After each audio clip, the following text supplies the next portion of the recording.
اللہ کے رسول صلی اللہ علیہ وسلم جو حج، ہر حج حج اکبر ہے، کوئی اس میں جمعے کے دن پڑھے، سنیچر کو پڑھے، اتوار کو پڑھے، پیر کو پڑھے، اس کی کوئی تشریح اللہ کے رسول صلی اللہ علیہ وسلم کی احادیث میں نہیں ملتی۔ ہمارے شہروں میں سننے آئے ہیں اور مولوی حضرات بھی اپنی تقریروں میں امیر معاویہ اور حضرت یزید کو قریب قریب کافر تک قرار دیتے ہیں۔ برائے مہربانی تفصیل، جو امیر معاویہ اور حضرت یزید کو کافر کہیں وہ خود کافر ہیں۔ بس کیا یہ واقعہ صحیح ہے اور اس کی حقیقت کیا ہے؟ یہ ایک مرتبہ حضرت عمر کے دور خلافت میں ایک فوجی دستہ محاذ پر جنگ لڑ رہا تھا اور مدینہ سے حضرت عمر اشارہ کرتے ہوئے فرمایا یا ساریہ پہاڑ کی طرف دیکھو، وہاں سے دشمن کی فوج حملہ کرنے والی تھی۔ پھر مجاہدین نے وہاں سے اس کا دفاع کیا۔ اس واقعے کے بارے میں تفصیل سے آپ نے تو تفصیل بتلا دی ہے، لیکن آپ نے یہ نہیں بتلایا کہ اس واقعے سے آپ ثابت کیا کرنا چاہتے ہیں۔ اگر یہ ثابت کرنا چاہتے ہیں کہ علم غیب حضرت عمر کو تھا تو یہ تو کافر ہونے کی دلیل ہے۔ کیوں؟ اللہ کے سوا کسی کے بارے میں علم غیب کا عقیدہ رکھنا کفر کی دلیل ہے۔ آدمی وہ کافر ہے جو اللہ کے سوا کسی اور کو غیب نہ سمجھے، وہ کافر ہے، وہ مسلمان نہیں۔ اگر یہ ثابت کرنا چاہتے ہیں کہ یہ کرامت ہے تو بے شک یہ کرامت ہے، حضرت عمر کی کرامت ہے اور یہ کرامت ثابت ہے، اس لیے ہم مانتے ہیں۔ اب وہ کرامتیں نہیں ثابت ہوتی کہ اللہ کے نبی آ رہے ہیں مرنے کے بعد تو چہرے پر ہاتھ پھیر رہے ہیں تو سور کا منہ چمکنے لگتا ہے، استغفر اللہ، یہ کرامت ہے؟ اللہ کے نبی نے کبھی سور کو ہاتھ نہیں لگایا، مرنے کے بعد سور منہ کو ہاتھ لگائیں گے؟ ان سے کوئی پوچھے، کہتے ہیں کرامت ہے۔ جب جنت میں سارے ایمان والے داخل ہو چکے ہوں گے تب بھی جنت میں جگہ خالی ہوگی۔ کیوں؟ میں کبھی کبھی سوچتا ہوں کہ یہ جنت میں جو اتنی جگہ خالی ہوگی اور ایک ایک جنتی کو اتنی جگہ ملے گی کہ ایک دروازے سے اگر تیز رفتار گھوڑے سے وہ جائے تو اپنے گھر کے دوسرے دروازے تک پہنچنے کے لیے 500 برس کی مسافت ہوتی ہے۔ تو میں یہی سوچتا ہوں کہ جب 999 جہنم میں جائیں گے، ایک ہی جنت میں ظاہر ہے اتنی فراق تو رہے گی اس میں، الحمدللہ ہے کہ نہیں؟ میں سوچتا ہوں کیونکہ اقلیت تو جائے گی ہی جنت میں، اکثریت جہنم میں جائے گی، ہے نا؟ تو پھر یہی ہوگا۔ کہتے ہیں تب بھی جنت میں جگہ خالی ہوگی جسے بھرنے کے لیے اللہ اسی وقت انسانوں کو پیدا فرمائے گا اور جنت کو بھرے گا۔ کیا یہ بات قرآن و حدیث سے ثابت ہے؟ اور جو انسان اس وقت پیدا کیے جائیں گے کیا ان کی روح اس وقت عالم ارواح میں موجود ہے؟ براہ کرم جوان، واللہ یہ جو بات آپ نے پوچھی ہے کہ اس وقت انسانوں کو اللہ پیدا فرمائے گا اور جنت کو بھرے گا، واللہ مجھے نہیں معلوم ہے، مجھے اس کا علم نہیں۔ اللہ اگر آپ کو کوئی قرآن کی آیت معلوم ہو یا کوئی حدیث صحیح معلوم ہو تو آپ ہمیں بتائیں، ہمارے علم میں اضافہ ہوگا۔ اللہ جزائے خیر دے۔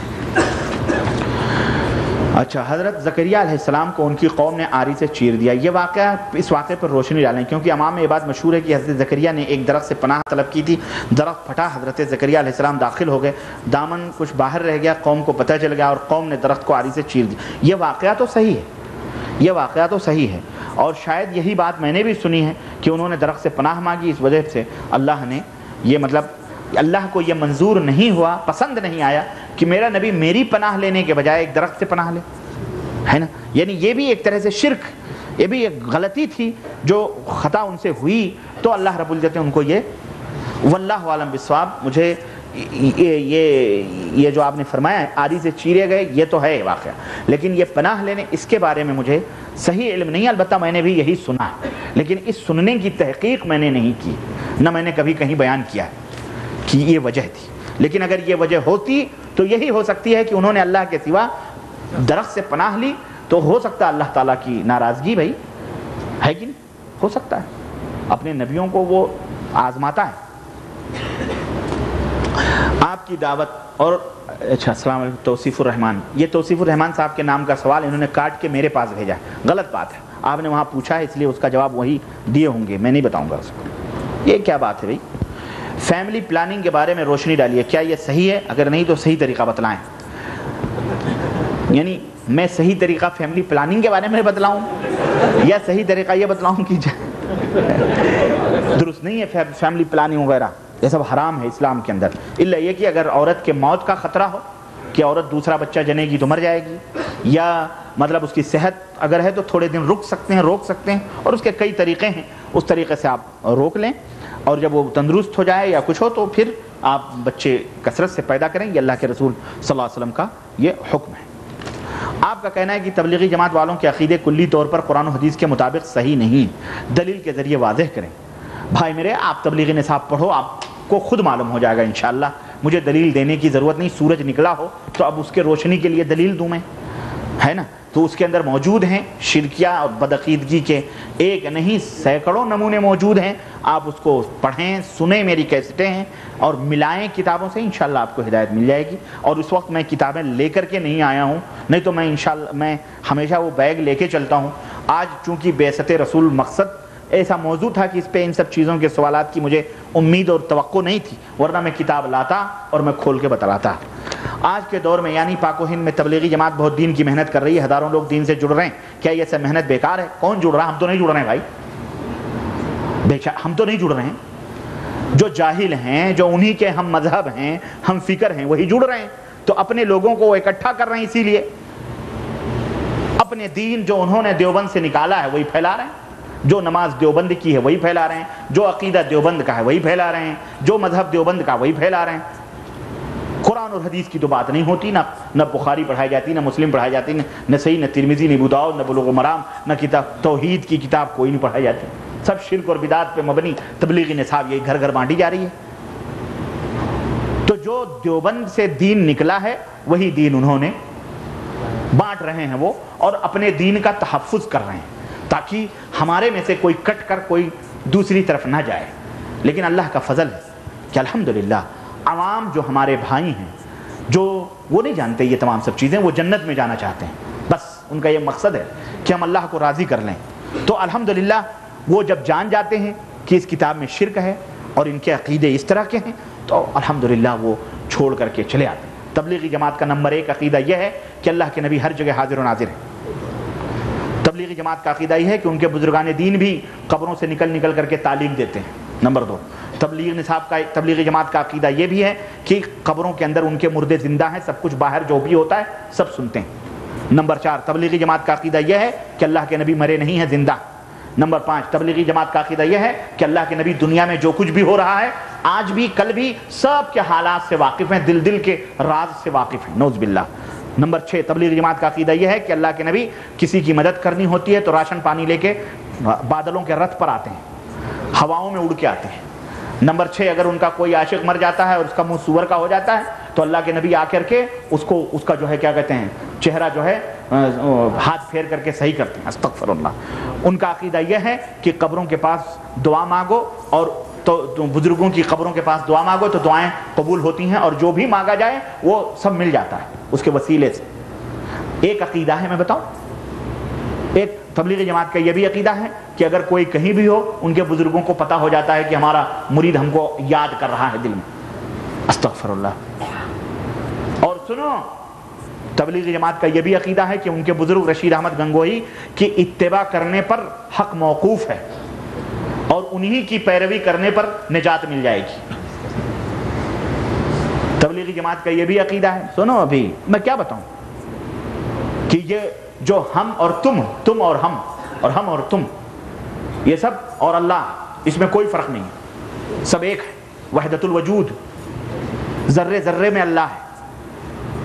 تبلیغی نصاب کا یہ بھی عقیدہ ہے کہ حمام ہو کہ پیخانہ ہو کہ دنیا ہو باہر ہو، ہر جگہ انوار خدا، ہر جگہ انوار خدا ہیں. اسی لیے دیوبند سہارنپور کے ایک بزرگ تھے شاہ عبد الرحیم، ان کے خادم تھے، وہ ہفتوں ہگنے موتنے نہیں جاتے تھے. کیوں؟ ان کو ذرے ذرے میں حماموں تک میں انہیں انوار الہی نظر آتے تھے. استغفر اللہ. یہ تبلیغی نصاب میں لکھا ہوا ہے. اب میرے پاس اگر وہ کتاب ہوتی تو میں سب بتاتا، لیکن میں لے کے نہیں آیا ہوں. موقع ملا، اللہ آپ کو توفیق دے. اگر چاہیے تو بھائی میرے مجھ سے ملیے. دعویٰ سینٹر یہاں مولانا فرقان رہتے ہیں، یہاں اقبال صاحب ہیں، سب لوگ ہیں اور مشائخ ہیں دعویٰ سینٹر میں، ان سے ملیے، کتابیں پڑھیے، انشاءاللہ سب پتہ ہو جائے گا. سوال نمبر 4 آپ صرف توحید شرک کے اوپر اتنا زور دیتے ہیں، اس کے علاوہ بھی تو دین ہے. میاں پہلے یہ درست ہو جائے تب نماز بھی درست ہے. جو دین نماز روزہ حج زکوٰۃ یہ شاخ ہے. یہ کیا ہے؟ یہ شاخیں ہیں.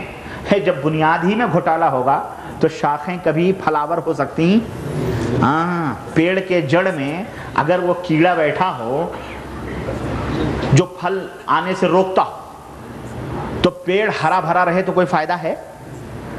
ہاں.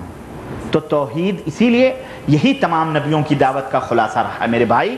مرتے وقت بھی یہی وصیتیں ان کی رہی. نماز روزہ حج زکوٰۃ یہ دوسرا درجہ ہے، پہلے بنیاد اگر اس کے اندر کمی ہے اور شرک ہے، عرش والے کی قسم ہے اور اللہ کے گھر میں اللہ کی قسم ہے، اس کی نہ نماز نہ روزہ نہ حج نہ زکوٰۃ کچھ بھی نہیں، سب بیکار ہے، کوئی فائدہ نہیں۔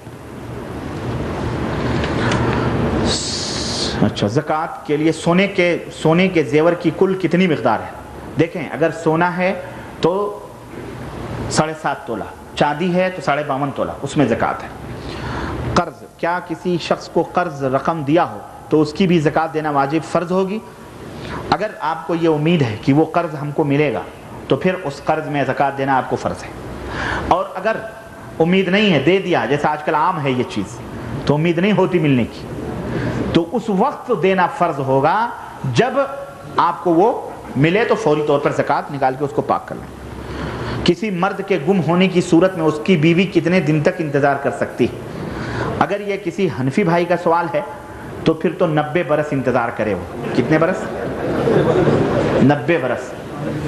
ہم نے کہا نہ 9 من تیل ہوگا، نہ رادھا ناچے گی، نہ وہ مرد 90 برس زندہ ہمیں، وہ پھر شادی کب کرے گی؟ 90 برس انتظار کر لے گی، یہی ٹپک جائے گی 60 میں۔ اور اگر 20-30 کے بعد تو 20 برس کے بعد تو شادی ہوتی ہے، تو 90 برس کہاں، 120 برس کس کی عمر، بڑھاپے میں وہ نکاح کر کے کیا کرے گی؟ اعوذ باللہ۔ ایسے بھی یہ فقہ ہے، اس کو کیا کہتے ہیں؟ یہ کہتے ہیں فقہ ہے۔ اعوذ باللہ، یہ فقہ نہیں ہے، یہ حماقت ہے، سمجھ رہے ہیں؟ حضرت امام مالک رحمۃ اللہ علیہ نے اس سلسلے میں بیان فرمایا ہے کہ 4 برس تک وہ انتظار کرے۔ کتنے؟ 4 برس تک وہ انتظار کرے گی۔ اگر اس کا شوہر لوٹ آیا تو ٹھیک ہے، نہیں تو قاضی وقت اس کا دوسرا نکاح کہیں پڑھا دے گا۔ کیا سارے انبیاء علیہ السلام اسی یعنی امی یعنی ان پڑھ تھے؟ براہ کرم قرآن سنت کی روشنی میں جواب دیں۔ کیا سارے انبیاء علیہ السلام امی یعنی ان پڑھ تھے؟ واللہ مجھے اپنے نبی کے بارے میں معلوم ہے، سارے نبیوں کے بارے میں مجھے نہیں معلوم، سارے نبیوں کے بارے میں مجھے علم نہیں۔ اللہ آپ کو جزائے خیر دے، اگر آپ کو علم ہے تو بتائیں۔ جلدی میں ختم کر دیتا ہوں تاکہ آپ لوگ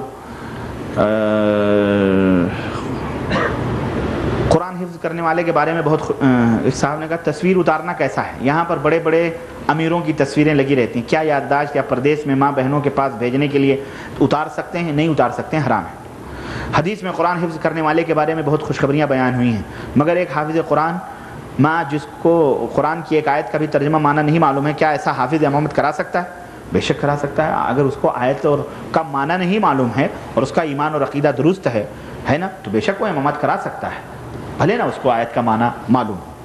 مرنے کے بعد روح پر عذاب ہوگا یا جسم پر ہوگا؟ تفصیل سے واضح کریں، تفصیل سے سننا ہے، میری کیسٹ سنیے، اس موضوع پر پورا خطاب مکمل میں نے دیا ہے، اور اس کی کیفیت کیا ہوگی۔ یہ ہمارے یہاں یہ عقیدہ عام ہے کہ روح آتما دنیا میں واپس آ جاتی ہے، یہ عقیدہ باطل ہے۔